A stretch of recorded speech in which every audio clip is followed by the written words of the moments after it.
All right, we're live. Hey folks, my name is Justin. You're on Fast Entrepreneur. And if you're new to the channel, I just want to talk just kind of a quick rundown update about airdrops in cryptocurrency. What are they? And kind of my strategy and how I think about them. So let's get into it. I'm just a regular guy. Don't take anything I say as financial advice. I'm out here driving, doing some delivery, but I've been in crypto since like 2016, and I have had some fairly larger airdrops in the past, so here we go. An airdrop is basically where a project will reward you with basically free tokens for, either holding their token, staking their token, maybe being an early user. I gotta hold this because it was shaking too much. Being an early user of their platform. Here's the thing, right? There's no telling, a lot of these projects, they don't tell you exactly what you need to do to qualify. So it's more kind of just, it's like fishing, throw a bunch of different lines out in the, out in the lake here in the river, and, let's see what sticks. So what we're trying to do is we're trying to find high probability, kind of low cost, low, minimal risk, type activities. And just, it's something that I kind of just, do and kind of build it into my routine. I'm also looking for, major narratives, major projects, projects that have large VC, right, venture capital funding, because a lot of times, if they're well funded, they can use some of that capital, as kind of like a marketing expense where they do reward early users, they figure if they reward the earliest users, we're probably more likely to, to kind of be their core testers, be their core team, maybe even spread and evangelize, mouth to mouth word, mouth to mouth, word of mouth, for them. So, with that being said, a lot of them take like snapshots, of certain activities. So, you never know when these things are going to be. But what seems to be most important for a lot of them and the trends are, just do some activities on chain, right? So whether it's like making a certain number of transactions, or whether it's trying out, a certain protocol, sometimes even just, one or two transactions per protocol is sufficient. Sometimes it requires volume. So, usually the higher volume, the higher dollar amounts, tend to be better than others. Because at the end of the day, what you're really doing is, if there is an airdrop, you're hoping to be in that set of people that qualifies for the bulk majority. Sometimes there's, sometimes like take Optimism last time. There was like, I think 6 different sets. So you could have qualified for one, you could have qualified for 2 of them, you could have qualified for all 6 of them. And so qualifying for those sets, being in that airdrop set, if you will, is what you're looking to do. But also think of it as a competition. You're also looking, how many other people, how many other wallets also qualified, in that set, because everybody is competing for that same amount of, potential, airdrop, at least for that qualified, set. So, if you could find yourself finding, in a, like, look, I'll give you some examples now. So the ones that I'm focusing on, before we do that, you could also qualify by merely doing test nets. This is fake money.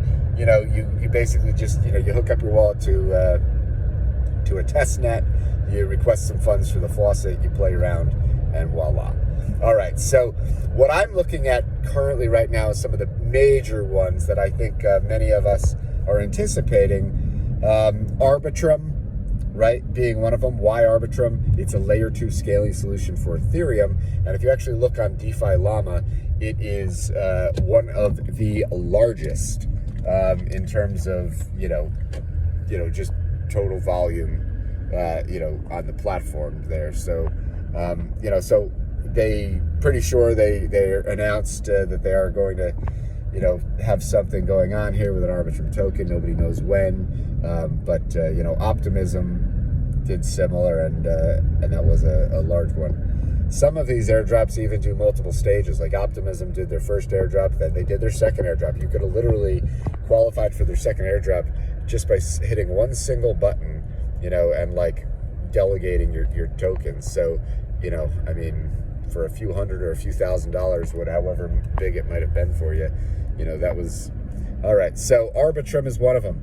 ZK Sync, there's a lot of talk about ZK Sync. ZK Sync is ZK Rollup, right? Is zero knowledge proof technology.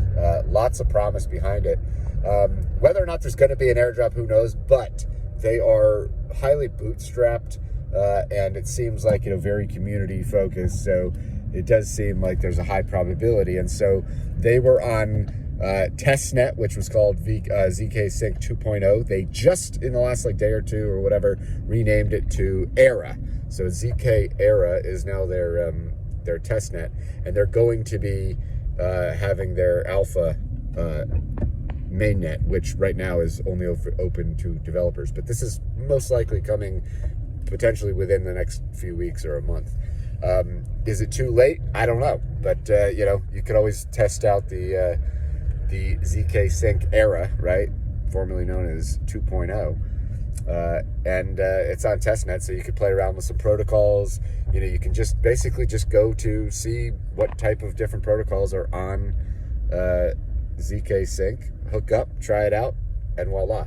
Now, there's also, there was the version 1.0, which was mainnet. You could put some funds on.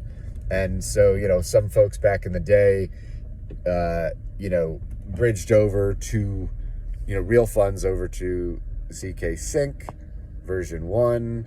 You know, you could mint your own NFTs and stuff like this. There wasn't a lot that you could do with it, but who knows? And I think Zigzag Exchange was like the only like real world thing that I knew of at the time that you could do.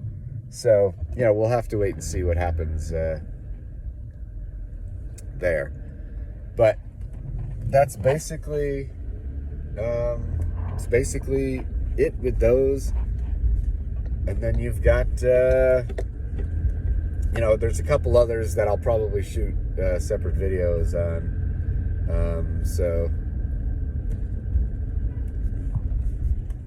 you know, we'll have to wait and see what happens. What else is there?